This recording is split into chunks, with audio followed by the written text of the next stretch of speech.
Topic का जो आज का टॉपिक है ये हमारा ये नरेशन है। क्या है? नरेशन। ये हमारे एग्जाम पॉइंट ऑफ व्यू से जरूरी है, आप लोगों के 11th 12 दोनों में जरूरी है। स्पोकन इंग्लिश में भी इसकी जरूरत बहुत ज्यादा पड़ती है।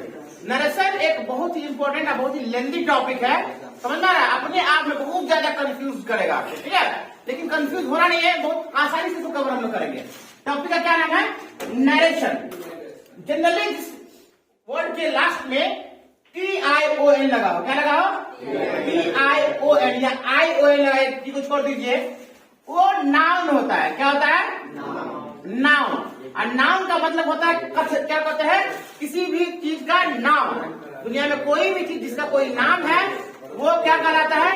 नाउन कहलाता है। समझ में आ रहा है बात? तो नरेशन एक नाउन है, और अगर इसका वर्ब बोलिएगा, वर्ब, तो ये नरेशन जो बनता है वो नैरेट वर्ड से बनता है। किस वर्ड से? नैरेट। नैरेट का मतलब होता है टू नैरेट समथिंग, सुनाना। क्या करना? सुनाना। यानी अगर आप नरेशन की बात कीजिएगा तो नरेशन एक आर्ट है किसी भी व्यक्ति की बातों को सुनाने का। यानी जैसे मान लीजिए आप और आपके दोस्त के बीच में बात हुई रेलवे स्टेशन पे, है ना? अब वो दरभंगा जा रहा है, उसने बोला भाई आज दरभंगा जा रहा है, स्टाफ नहीं जाएंगे। उस बात को तुम वहां से आकर के मेरे सामने बोले कि सर देखिए ना ऐसे दिशाना मिला, दिशान हमको बोला दरभंगा जा रहे हैं। तो इस बात को तुम मुझे कैसे बताओगे? उस तरीके को, उस आर्ट को हम लोग क्या बोलते हैं? नरेशन बोलते हैं। ठीक है? अगर नरेशन का डेफिनेशन लिखिएगा तो क्या लिखिएगा? Narration is an art. Art का मतलब क्या होता है? कला। कला को जानने वाला आर्टिस्ट कला होता है। Narration is an art of narrating. Narrating आ रहा नहीं? नैरेटिंग द नहीं आ रहा? Narration is an art of narrating the speech of a person. यानी एक, इसको अगर हिंदी में लिखेगा तो ऐसे लिख सकते हैं, एक व्यक्ति के बात को सुनाने, एक व्यक्ति के बात को सुनाने के कला को क्या बोला जाता है? नरेशन कहा जाता है। क्या कहा जाता है? नरेशन कहा जाता है। जब भी आपकी किसी भी व्यक्ति से बात होगी, उस व्यक्ति की, उस पर्सन की बात को आप किसी दूसरी जगह पे जाकर के सुनाएंगे। उस सुनाने के तरीका को, वे को, आर्ट को हम लोग क्या बोलते हैं? नरेशन बोलते हैं। नरेशन मतलब होता है टू नरेट समथिंग। जैसे दादी लोग हम लोग की बचपन में कहानी सुनाती थी, नानी सुनाती थी कहानी, कैसा होता था इस जमाना में हम लोग का समय था, तो उस कहानी को, उस बात को कैसे सुनाया जाए, उसके तरीका को हम लोग क्या बोलते हैं? नरेशन बोलते हैं। तो दो तरीका होता है, आप दो तरीके से नरेट कर सकते हैं किसी भी व्यक्ति के बात को। पहला तरीका समझिए। पहला तरीका को हम लोग बोलते हैं डायरेक्ट स्पीच। क्या बोलते हैं? Direct speech. समझ में बता रही है? स्पीच का मतलब होगा, समझ लीजिए, भाषण नहीं, स्पीच मतलब बात। ठीक है? हाँ, डायरेक्ट बात। एक है आपका इनडायरेक्ट स्पीच। क्या है? Indirect speech. Direct speech, indirect speech. Narration का मतलब होता है किसी भी पर्सन की बात को आप नरेट कीजिए, सुनाइए। आप कैसे सुनाना है ये कला आपके अंदर होनी चाहिए। तो पहला तरीका है क्या करना? पहला तरीका क्या है? Direct speech. एक तरीका आप ऐसे सुना सकते हैं, या एक है इनडायरेक्ट स्पीच। तो ग्रामर में इनडायरेक्ट स्पीच को सही तरीका मानता है। समझ में आ रहा है बेटा? आगे देखिएगा क्या दोनों में होता है।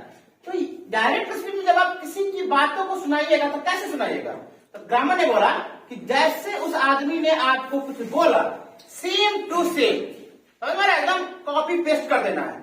यानी उस सामने वाले की बातों को आप भी वैसे ही आए और सेम टू सेम सुना दिए डायरेक्टली, कोई चेंजेस नहीं किए। उसको हम लोग बोलते हैं डायरेक्ट स्पीच। अगर इसको ग्रामर के लैंग्वेज में भाषा में बोलेगा तो क्या बोलेगा?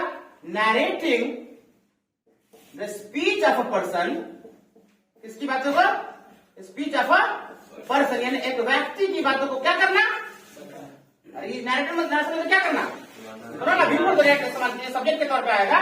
Narrating the speech of a person in his या हर।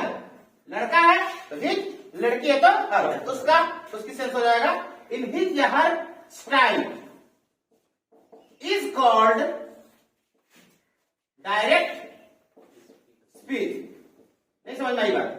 यानी कि उस व्यक्ति की बातों को, चाहे वो आप कोई एक लड़का हो कोई एक लड़की हो, बहुत सारा, उससे मतलब नहीं है, उसकी बातों को उसी की तरह सुनाइएगा तो क्या कहलाएगा?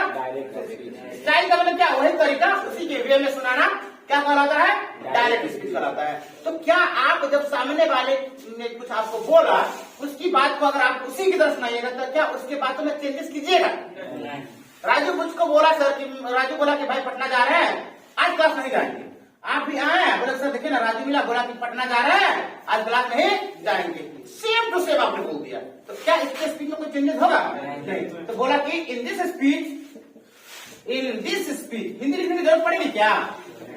इन this speech, comma, we don't make any changes, we don't make any changes, यानी इस स्पीच में, इस बात में हम किसी भी तरह का कोई बदलाव नहीं करते हैं।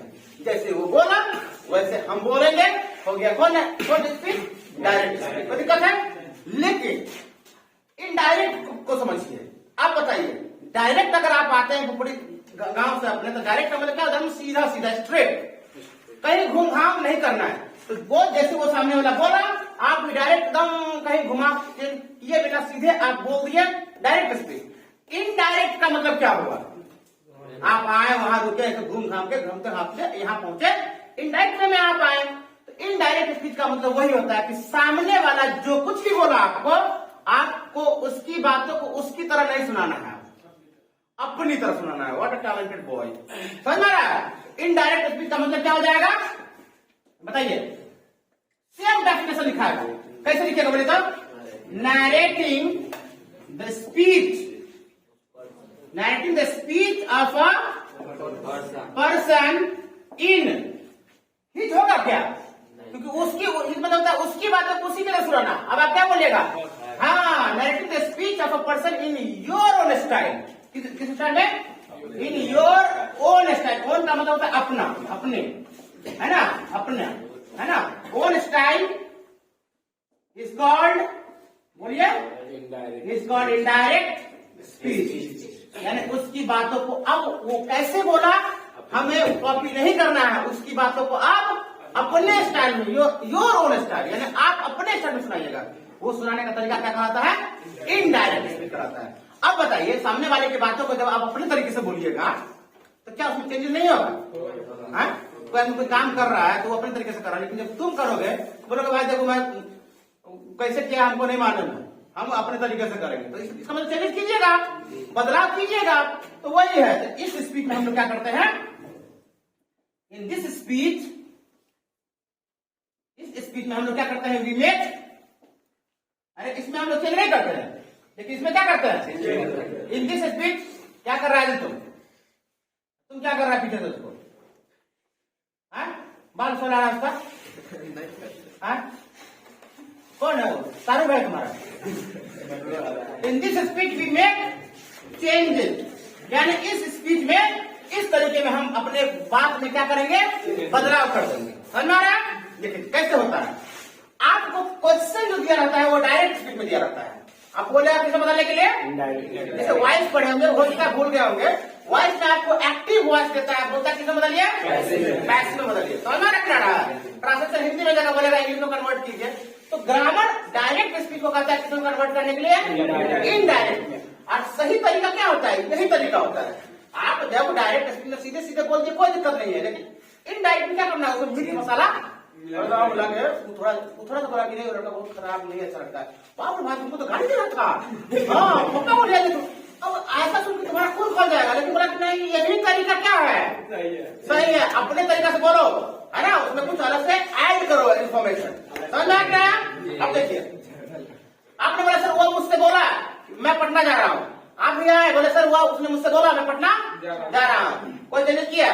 अब आपको अपने हिसाब से बोलना है, तो ये चीज को आगे देखा जाएगा। पहले आप इसको क्या कीजिए? नोट डाउन कीजिए, रोक दीजिए। तो डायरेक्ट स्पीच क्वेश्चन आपका किसमें रहता है? डायरेक्ट स्पीच में रहता है। देखिए स्पोकन इंग्लिश में तरह दिमाग लगाने की जरूरत आपको नहीं पड़ती है, लेकिन इसमें ना जब आप पढ़ाएंगे तो इसको सॉल्व करेंगे तो उसमें समझना जरूरी हो जाता है। डायरेक्ट स्पीच के दो पार्ट होते हैं। कितने पार्ट? दो पार्ट। एक को हम लोग बोलते हैं रिपोर्टिंग वर्ब, क्या बोलते हैं? Reporting verb. एक को हम लोग बोलते हैं रिपोर्टेड स्पीच, क्या बोलते हैं? रिपोर्टिंग वर्ब और रिपोर्टेड स्पीच। समझ में रखना है। ये रिपोर्टिंग वर्ब किस वर्ब को बोला जाता है? ये रिपोर्टिंग वर्ब किसको बोला जाएगा? तो ये रिपोर्टिंग वर्ब बोलते हैं हम लोग a verb that is used before giving the statement, यानी एक वर्ब, एक क्रिया जिसका इस्तेमाल सामने वाला बंदा स्टेटमेंट देने से पहले, यानी अपना जो बात उसको बताना है, उस बात को बताने से पहले इस्तेमाल करता है, वो कहलाता है रिपोर्टिंग वर्ब। और रिपोर्टिंग वर्ब होता है ना, वो हमेशा कॉमा इन्वर्टेड कॉमा से पहले आएगा, कॉमा इन्वर्टेड कॉमा से पहले आता है। It always comes before the comma and inverted comma. ये हमेशा कॉमा और इन्वर्टेड कॉमा से पहले आता है। आपको कुछ भी समझ में नहीं आ रहा होगा कि सर क्या बोल रहे हैं कि ऐसा वर्ब जिसका इस्तेमाल हम लोग स्टेटमेंट से पहले करते हैं, ये हमेशा कॉमा इन्वर्टेड कॉमा से पहले आता है। बात कर रहा होगा आप लोगों को? कर रहा है कि नहीं कर रहा है? कर रहा नहीं कर रहा है तो अच्छी बात है, कर रहा है तो और अच्छी बात है।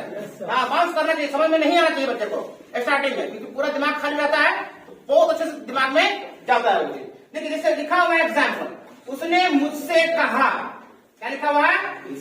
ऐसे दिया रहेगा सेंटेंस, सर उसने मुझसे कहा कॉमा, यहाँ पे कॉमा दिया रहेगा, यहाँ पे इन्वर्टेड कॉमा दिया रहेगा। उसने मुझसे कहा भाई मैं दरभंगा जा रहा हूँ, I am going to Darbhanga, DPG कर देता हूं मैं, फुल स्टॉप, इन्वर्टेड कॉमा बंद है। इसका मेन सेंटेंस कौन है? स्टेटमेंट कौन है? नहीं, उसका मेन स्टेटमेंट है मैं दरभंगा जा रहा हूं, ये उसका स्टेटमेंट है।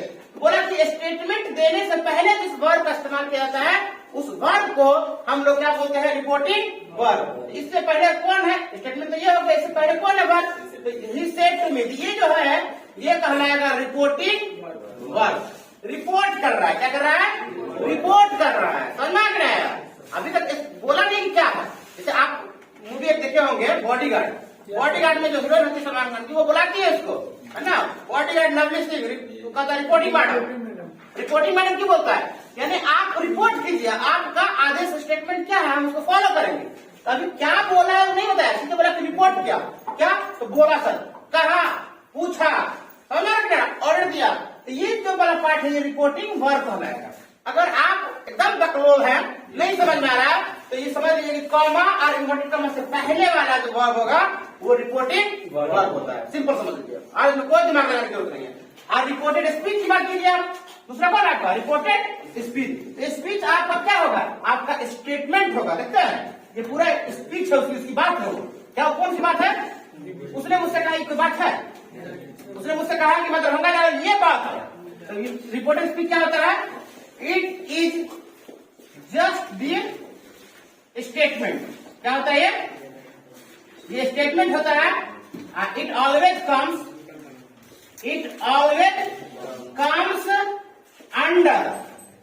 अंडर का मतलब क्या होता है? इसी चीज के भीतर, है ना।